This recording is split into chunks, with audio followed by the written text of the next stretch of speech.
Peggy 18.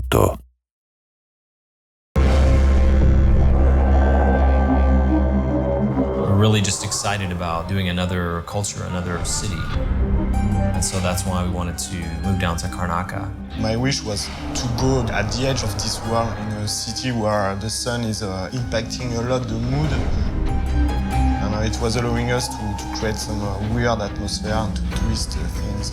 I proposed Karnaca because to me it was really, really different. It's closer to the equator, there's more vegetation, it's more of a blended culture. The atmosphere is way more dense. It's based on a photo trip I did in Long Beach, Los Angeles, where at sunset the sun makes the atmosphere coming really thick. The sun is super weird.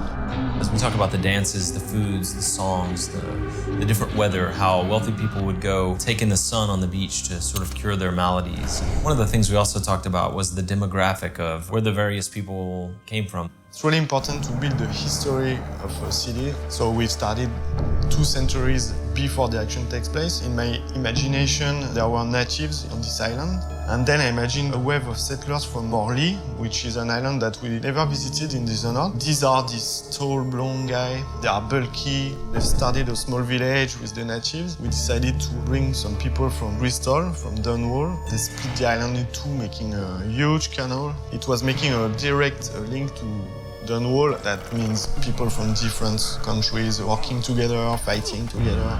It was a nice setup for the story of the game.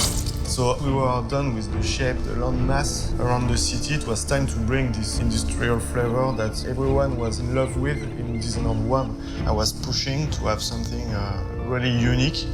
So that's why we have this giant peak. What if we have wind that goes through this giant peak and have shaped a wind corridor? My first idea was to set up silver quarries there. And what if we put a district there where people suffer? Imagine how they think and how they survive. In this district that brought a lot of different structures, like the windbreaker, the way the blocks in the district are shaped in diamond shape to funnel the wind, to break the wind. The giant mills, it ends up with something really, really cool, story-wise and visually. We've focused a lot more on verticality. When you travel to Karnaca in Dishonored 2, you'll see the contrast on the rooftops. There are far fewer of the A-frame roofs, and instead you have a flatter rooftops. Obviously has gameplay ramifications. It adds so much freedom to the original experience. Now you can access the roof with blink, balconies, or you can take the stairs, or you can climb on the light poles. The fact that you have more space to play in, I think it's a good thing.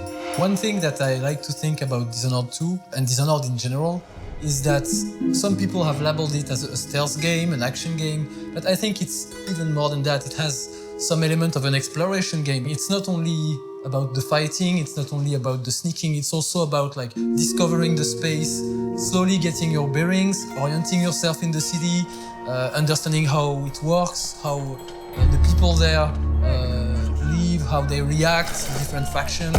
The fact that there are neutral factions also allows the player to explore without fearing to be attacked, which is a good thing because the artist has done such great objects, totally typical to Dishonored. At Arkane, we focus a lot on the really small details in the world. You can sneak, enter apartment and review what's there. For example, the typewriter that everyone is loving. People really love when it's functional, and now if you press spacebar, you hear the sound, you see it moving. We design each object so they can be built in real life.